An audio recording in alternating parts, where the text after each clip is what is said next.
Hello दोस्तों, Kotak transportation and logistics fund के बारे में बात करेंगे। नया एनएफओ है नवंबर 25 से दिसंबर 9 के बीच में। तो जो इंपॉर्टेंट चीजें हैं सबको इस वीडियो में डिस्कस हम करने वाले हैं।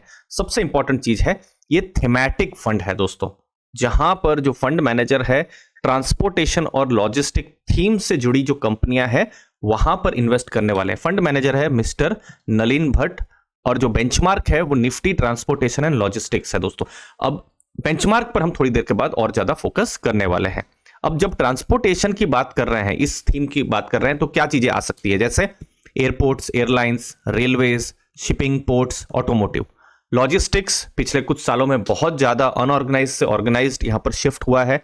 ई कॉमर्स, और अब बड़े शहरों में देख सकते हैं कि किस तरीके से क्विक कॉमर्स या ई कॉमर्स जैसी जो कंपनियां हैं, किस तरीके से लाइफ बहुत आसान हो गई है। अगर हम 10-15 साल पहले के अगर हम कंपेयर करो तो ई कॉमर्स हुआ, फिर रोड के द्वारा वेयर हाउसिंग, तो ये सब चीजें जो है लॉजिस्टिक थीम में आ रही हैं। अब क्या क्या चेंजेस हो रहे हैं या फिर होने वाले हैं अगले कुछ सालों में हमारी लाइफ में। जैसे पेट्रोल डीजल था, अभी भी है, भविष्य में भी रहेगा, लेकिन भविष्य में नई टेक्नोलॉजी आएगी, जैसे इलेक्ट्रिक व्हीकल। खैर अभी वो भी आ चुकी है।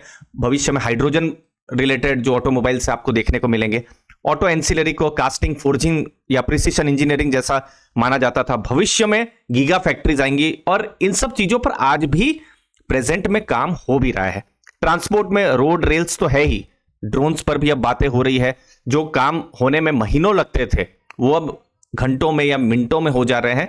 तो ये एक मेगा थीम है ट्रांसपोर्टेशन और लॉजिस्टिक्स। और यहां पर गवर्नमेंट की तरफ से क्या फोकस है कि एक मजबूत रोबस्ट नेटवर्क बनाया जाए, जैसे भारतमाला, सागरमाला, फिर मल्टी मॉडल लॉजिस्टिक पार्क, गति शक्ति, फिर डेडिकेटेड फ्रीट कॉरिडोर की जो मालगाड़ियां हैं डेडिकेटेड उनके लिए कॉरिडोर रहे, फिर उड़ान। तो ये सब कुछ चीजें हैं जिससे ट्रांसपोर्टेशन और लॉजिस्टिक्स में और ज्यादा सपोर्ट मिल सकता है। टेक्नोलॉजी में अपग्रेड्स हो रहा है। फिर अब भारत सर्विसेज में तो जाना जाता है, मैन्युफैक्चरिंग भी भारत में कमबैक कर रही है।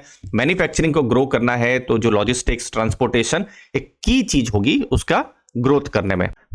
अब लॉजिस्टिक की बात करते हैं। FY26 मतलब मार्च 2026 में भी ये 85% ऑर्गेनाइज्ड रहेगी, लेकिन आप FY20 में देखिए सिर्फ 3.5% ऑर्गेनाइज था और ये 15% ऑर्गेनाइज्ड होने की बात चल रही है। मतलब FY20 से FY26 तो एक मेगा अपॉर्चुनिटी है अनऑर्गेनाइज से ऑर्गेनाइज्ड की तरफ जाने में।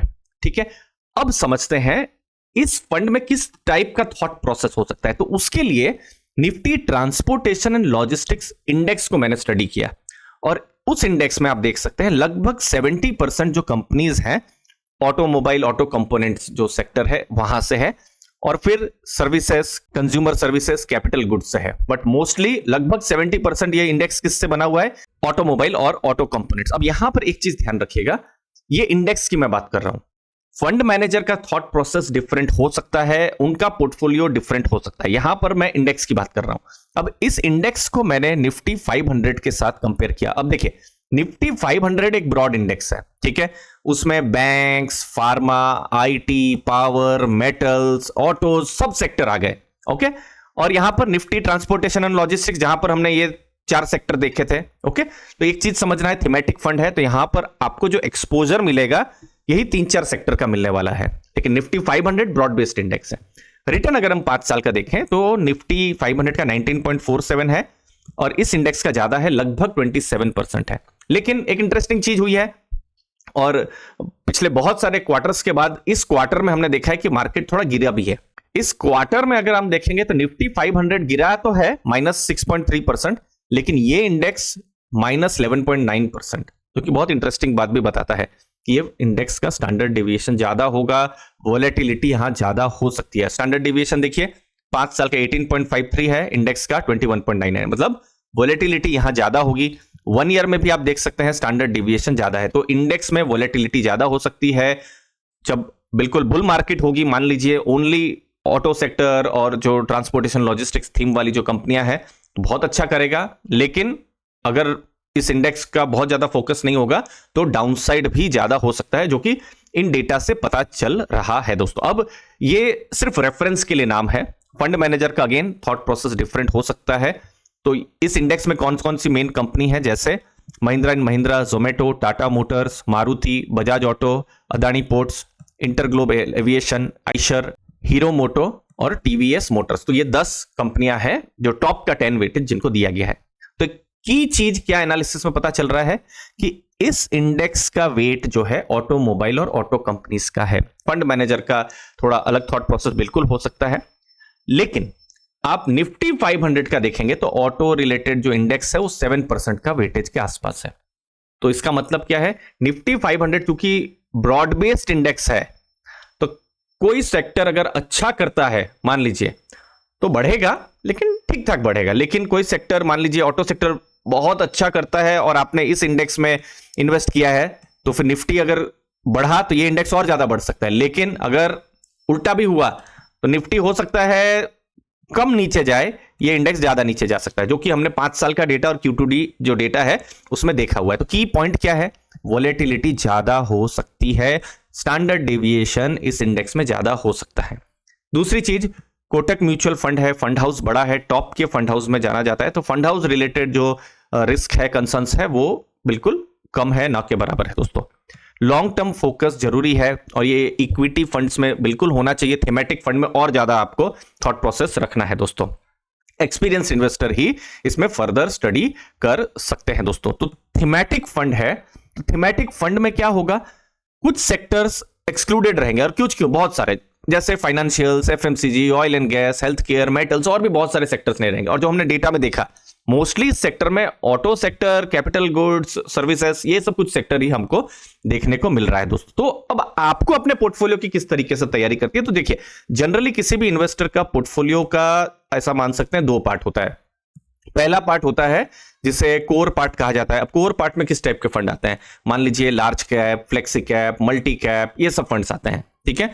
और दूसरा part satellite portfolio. Satellite portfolio की आपके जो रिटर्न आए और आपने सही थीम में इन्वेस्ट किया है तो रिटर्न को और पुश मिल सकता है। तो satellite portfolio generally weightage, again investor का रिस्क एपेटाइट के हिसाब से बिल्कुल डिफर कर सकता है, बट जनरली जो वेटेज जो रहता है वो लगभग 5 to 20% सैटेलाइट पोर्टफोलियो का होना चाहिए। तो अगर आपके पास 2-3 थीमेटिक फंड है ही और पोर्टफोलियो मान लीजिए 50-60% थीमेटिक फंड से ही भरा हुआ है, तो फिर आपको थोड़ा अपना एसेट एलोकेशन सोचना चाहिए। और अगर आपके पोर्टफोलियो में मान लीजिए कोर लार्ज कैप या फ्लेक्सी कैप, मल्टी कैप या even mid cap, small cap, ये सब है, अगर आपको थीमेटिक फंड में इन्वेस्ट करना है तो फर्दर यहां पर स्टडी कर सकते हैं।